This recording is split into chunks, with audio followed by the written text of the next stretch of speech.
Hello है ल धन्यवाद छ सम्माननीय सभामुख महोदय। आजको मेरो 3 मिनटमा दुईटा कुरा राख्न चाहन्छु र पहिलो कुरा त यो ट्याक्सीवालाहरूको कुरा राख्न चाहन्छु। जसले ट्याक्सी चलाइरहेको छ उनीहरू भनेको श्रमिक नै हो। उनीहरूले चाहिँ आफ्नो परिवार पाल्न चाहिँ ट्याक्सी व्यवसाय गरेको हो र म पनि दिनदिनै ट्याक्सीमा हिँड्छु। ट्याक्सीमा हिँड्दाखेरि मैले के थाहा पाएँ भनेदेखि अचानक अहिलेसम्म थाहा नभएको कुरा एकदमै तपाईँहरूले पनि थाहा छैन होला। मैले के कुरा थाहा पाएँ भने एउटा ट्याक्सी चालक एउटा ट्याक्सी किन्नको लागि सरकारले 250 देखि 300% त्यो कर त लगाएकै छ। त्यसमा पनि अब ट्याक्सी चालकहरूलाई अझै कर के थप रहेछ भने त्यो ट्याक्सीको लाइसेन्स प्लेट लिनको लागि चाहिँ 15 लाख रुपियाँ, कालो प्लेट लिनको लागि। ट्याक्सीको पैसा त छुट्टै भयो, 30-35 लाख रुपियाँ पर्छ। कालो प्लेट लिनलाई 15 लाख रुपियाँ चाहिँ यो लिने चलन रहेछ। यो कुरा म ट्याक्सीको ड्राइभरसँग कुरा गर्दा गर्दै यो कुरा थाहा पाएपछि मैले यातायात विभागको डिजीसँग कुरा गरेँ। यो के हो कुरा मैले त बुझिनँ भनेर भन्दाखेरि उहाँले चाहिँ यसमा चाहिँ चलखेलको कुराहरू ल्याउनु भएको छ हैन, यसमा सिन्डिकेटको कुराहरू आएको छ। यहाँ चाहिँ प्रदेश सरकारको पनि हात भएको देखिन्छ र अब यातायात विभागको पनि होला। यसैले यो चलखेल जुन छ, सिन्डिकेट जुन छ के हो, यो कुरालाई चाहिँ बुझेर चाहिँ यो चाहिँ तुरुन्त खारेज होस्। किनभने 15 लाख रुपियाँ कालो प्लेट लिनलाई, नम्बर प्लेट लिनलाई 15 लाख रुपियाँ बुझाउनु भनेको चाहिँ यो चाहिँ एकदमै ठुलो भ्रष्टाचार छ। यहाँ ठुलो चाहिँ यहाँ कालो धन्दा छ। अहिले नेपालमा भएको लाखौँ ट्याक्सीहरूले 15 लाख रुपियाँ चाहिँ को दरले तिर्दाखेरि हिसाब गर्नुहोस्, अरबौँ रुपियाँको चाहिँ यहाँ चलखेल भएको छ। यो चाहिँ गर्नुहोस् र अब 15 लाख रुपियाँ उठाउनको लागि दिनको 2000 रुपियाँको दरले पनि हिसाब गर्ने हो भनेदेखि त्यो ट्याक्सीले त्यो 15 लाख रुपियाँ उठाउन 25 महिना लाग्छ। अनि छोराछोरी कसरी पाल्छ, परिवार कसरी पाल्छ? यो चाहिँ एकदम गम्भीर विषय हो र यो कुरा चाहिँ एकदमै सबैको ध्यान आकर्षित जाओस् र तुरुन्तै यसमा कारबाही होस्। र अर्को कुरा बाँदर आतङ्कको कुरा यहाँ सबै सांसदजीहरूले उठाउनु भएको छ। यो बाँदर आतङ्कको कुरा अहिले तपाईँहरूले उठाउनु भएको छ। यो कुरा मैले आजभन्दा 7 वर्ष अगाडिदेखि यो चाहिँ उठाएको हो र यसको लागि प्रयास गरेको पनि हो। राष्ट्रिय आविष्कार केन्द्रले 50-60 लाख रुपियाँ बाँदर चाहिँ यो आतङ्कलाई कम गर्नको लागि केही उपायहरू अनुसन्धान गर्नको लागि, नवप्रवर्तन गर्नको लागि त्यो प्रयास गरेको पनि हो। मैले हरेक गाउँ पास 100वटाले उठाउनु भयो भनेदेखि 1-1 लाख रुपियाँ उठाउनु भयो भनेदेखि 1 करोड रुपियाँ हुन्छ। त्यति पैसाले त पुग्दैन होला, तरै पनि यसमा अनुसन्धान गरेर बाँदरलाई कसरी चाहिँ बाँदरबाट आतङ्कबाट चाहिँ कम गर्ने भन्ने कुरा गर्नको लागि अनुसन्धान गर्नै पर्छ। यहाँ संसदमा कराएर केही हुनेवाला छैन। यहाँ धेरै सांसदजीहरू कराएको चाहिँ देखियो। बाँदरलाई कसरी, बरु रकेट बनाउन सजिलो छ, रकेट बनाउने प्रविधि छ, टेक्नोलोजी छ, तर बाँदरलाई चाहिँ भगाउने यहाँ टेक्नोलोजी संसारभरि मैले खोजेकै हो, छँदै छैन। त्यसैले यसको एउटै उपाय भनेको के हो भन्दाखेरि यसको लागि 2-4 करोड 5-7 करोड कति हुन्छ अनुसन्धान गर्नको लागि खर्च छुट्याउनु पर्छ अनि त्यो चाहिँ गर्नुपर्छ। मैले सुन्नमा के आएको छ भने अहिलेको सरकारले चाहिँ एउटा टिम गठन गर्दैछ र त्यो टिममा मलाई पनि राख्नु भनेको छ। मैले त्यो टिम गठन गर्दैछ, बाँदर आतङ्क कसरी कम गर्ने भनेर अनुसन्धान गरेर उपायहरू पत्ता लगाउनको लागि त्यो चाहिँ टिम गठन गर्दैछ र त्यो चाहिँ होला। तर संसदमा कराएर मात्रै त्यो बाँदर आतङ्क चाहिँ हट्ने होला छैन। किनभने बाँदर चाहिँ एकदमै बुद्धिमानी जनावर हो।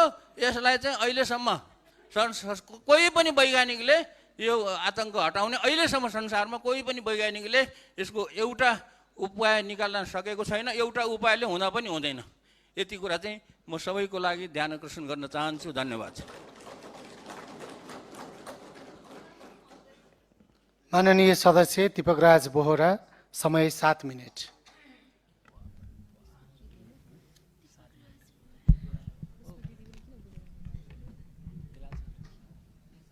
माननीय सदस्य दीपकराज बोहरा एकैछिन पर्खनुहोस्। माननीय सदस्य खुशबु ओली, के विषयमा नियमावलीको नियम कति?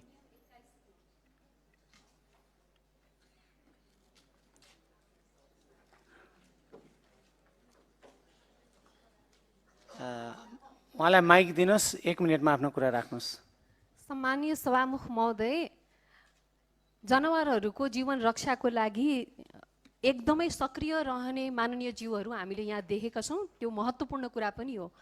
तर आज अहिले भर्खरै माननीय ज्यूले बाँदरको विषयमा कुरा राख्दै गर्दा, यसलाई धपाउने यन्त्र छैन भनेर भन्दै गर्दा यो सदनले त्यो कुरामा हाँसेर किसानको पीडा, किसानको समस्या र मर्न आँटेको किसानहरूको संवेदनशीलतातर्फ हाँसेको देख्दाखेरि म सम्पूर्ण माननीय ज्यूहरूको व्यवहारमा आपत्ति जनाउन चाहन्छु।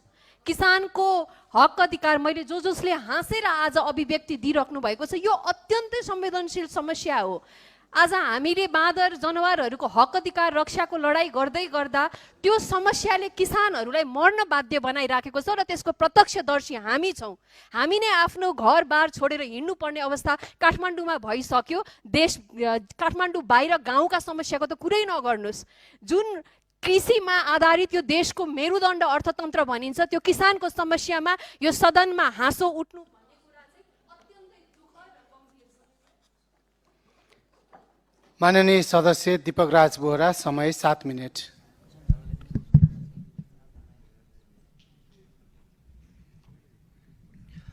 सम्माननीय सभामुख महोदय, जल तथा मौसम विज्ञान विभागले एउटा प्रक्षेपण गरेको छ।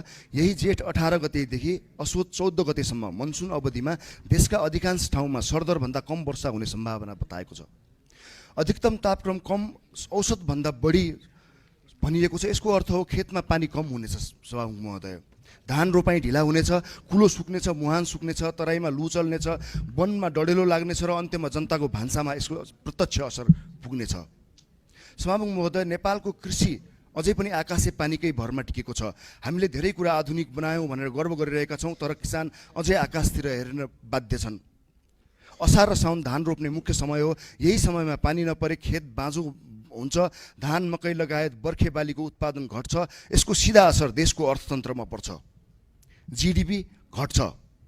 जिडिपी घट्नुलाई हामीले ठुलो आर्थिक शब्द भन्छौँ, तर किसानहरूको खेतमा धान नफल्नु भनेको नै जिडिपी घट्नु हो। खेत सुक्खा हुनु तथ्याङ्क मात्र होइन, जनताको भान्सा पनि सुक्छ। सभामुख महोदय, वर्षा कम हुँदा पहाडमा पानीका मुहानहरू सुक्छन्, तराईमा भूमिगत पानी तल झर्छ, खानेपानीको अभाव चर्किन्छ। अत्याधिक गर्मीले विशेष गरी तराई मधेस क्षेत्रमा लु चल्ने सम्भावना हुन्छ। यसले स्वास्थ्यमा सङ्कट निम्त्याउनेछ। वन डढेलोले जोखिम पनि लामो समयसम्म रहने देखिन्छ, जसको सिधा असर काठमाडौँ उपत्यकाको प्रदूषण स्तरमा समेत पर्नेछ। वातावरण, जैविक विविधता र जनस्वास्थ्यमा सबै प्रभावित हुनेछन्। तर प्रश्न के हो भने, के हामीले यो सङ्कटलाई समयमै गम्भीरतापूर्वक लिएका छौँ? सभामुख महोदय, धान नेपालको मुख्य खाद्यान्न बाली हो। कुल खाद्यान्न उत्पादनमा यसको ठुलो हिस्सा छ, तर पानीको अभावले धान खेती प्रत्यक्ष प्रभावित भएको छ, हुनेछ। अहिलेसम्म किसानले समयमा मल पाएका छैनन्, उन्नत बिउ पहुँच छैन, आधुनिक प्रविधि गाउँसम्म पुगेको छैन। यस्तो अवस्थामा यदि मौसमले पनि साथ नदिने हो भने किसान कहाँ जाने? त्यसैले म सरकारको ध्यान आकर्षण गराउन चाहन्छु, कम पानीमा हुने धानको बिउबारे व्यापक सूचना दिइयोस्। सुक्खा सहन सक्ने बिउ सबै किसानसम्म पुर्याइयोस्। मल प्रविधि र सिँचाइको पूर्व तयारी गरियोस्। धान उत्पादन हुने क्षेत्रका लागि तत्कालीन विशेष योजना ल्याइयोस्। कम वर्षा र उच्च तापक्रमको धान मात्रै होइन, अन्य बाली पनि प्रभावित हुनेछन्। त्यसका लागि क्षति कम हुने रणनीति तत्काल अपनाइयोस्। सभामुख महोदय, म निर्वाचित भएको कञ्चनपुर 2 का किसानहरूको एउटा गुनासो राख्न चाहन्छु। किसानहरू त्यहाँ मोटो धान मात्र पाउँछ। अहिले बजारमा तपाईँहरूले हेर्ने हो भने मसिनो चामल बिक्री हुन्छ। मसिनो चामलको रेट पनि महँगो हुन्छ, तर किसानहरूले मसिनो चामलको बिउ पाएका छैनन्। सभामुख महोदय, अब छोटकरीमा म दुध किसानका केही समस्याहरू राख्न चाहन्छु। देशभरि हजारौँ दुध किसानहरू छन्। दुध किसानहरूको कुरा गर्दाखेरि दुध किसानहरूले त्यो बाइकमा ट्याङ्की झुन्ड्याएर दुध बेच्ने बजार जानुहुन्छ। बजार जाँदाखेरि एकजना किसानले ट्राफिकलाई पैसा बुझाउनु पर्ने समस्या सुनेका छौँ। मेरो निर्वाचन क्षेत्र मात्र होइन, देशमा त्यो सवारी साधन बाइकमा दुध राख्न पाइँदैन, लान पाइँदैन भनेर ट्राफिकले चिट काट्छ। चिट नकाट्ने हो भने मासिक पैसा उठाउने गरेको मेरो निर्वाचन क्षेत्रमा मैले देखेको छु। बजार पुग्नु अघि ट्राफिकहरूले हरेक पोस्टहरूमा पैसा बुझाउनु पर्ने गुनासो सबैतिर छ। यदि कुनै किसानले 5वटा ट्राफिक पोस्ट पार गर्ने हो भने महिनामा 5,000 रुपैयाँ बुझाउनु पर्ने अवस्था रहेको गुनासो छ। अब सोच्नुहोस् सभामुख महोदय, दुध बेचेर 2 पैसा कमाउने किसानलाई राज्यले सम्मान गरिरहेको छ कि निरुत्साहित गरिरहेको छ? यो केवल अवैध असुलीको विषय होइन, यो राज्यले किसानलाई कसरी हेर्छ भन्ने प्रश्न हो। एकातिर हामी युवालाई देशमै केही गर भन्छौँ, अर्कोतिर मेहनत गरेर दुध बेच्न जाने किसानलाई बाटोमा अवरोध खडा गर्छौँ। विदेश जानेलाई विमानस्थल खुला छ, तर गाउँबाट दुध ल्याउने किसानलाई सडकमा नै महँगो पारेको छ। सभामुख महोदय, नियम सबैले पालना गर्नुपर्छ, ट्राफिक नियम पनि अत्यावश्यक छ, तर नियम सङ्गत हुनु पर्यो, व्यावहारिक हुनुपर्छ, किसान मैत्री हुनुपर्छ। यदि दुध बोक्ने वर्तमान प्रणाली जोखिमपूर्ण छ भने सरकारले विकल्प दिनुपर्छ। सहुलियत 3 पाङ्ग्रे वा 4 पाङ्ग्रे ढुवानी साधन किसानहरूलाई उपलब्ध गराइनुपर्छ। किसानलाई आन्तरिक आर्थिक भार नपर्ने गरी व्यावहारिक नियम बनाइनुपर्छ। यस विषयमा अध्ययन अनुसन्धान गरियोस्। सभामुख महोदय, देशको अर्थतन्त्र बचाउने कुरा ठुल्ठुला भाषणमा मात्र होइन, त्यो खेत बचाउनेमा हुन्छ, किसान बचाउनेमा हुन्छ, पानी बचाउनेमा हुन्छ। आज किसानले राज्यसँग विलासिता केही पनि मागेको छैन, उनीहरूले केवल मागेको छ त बिउ मागेको छ, न्यायपूर्ण व्यवहार मागेको छ। अन्त्यमा म यति भन्न चाहन्छु, किसानको खेत सुक्खा हुँदा केवल बाली मर्दैन, देशको भविष्य कमजोर हुन्छ।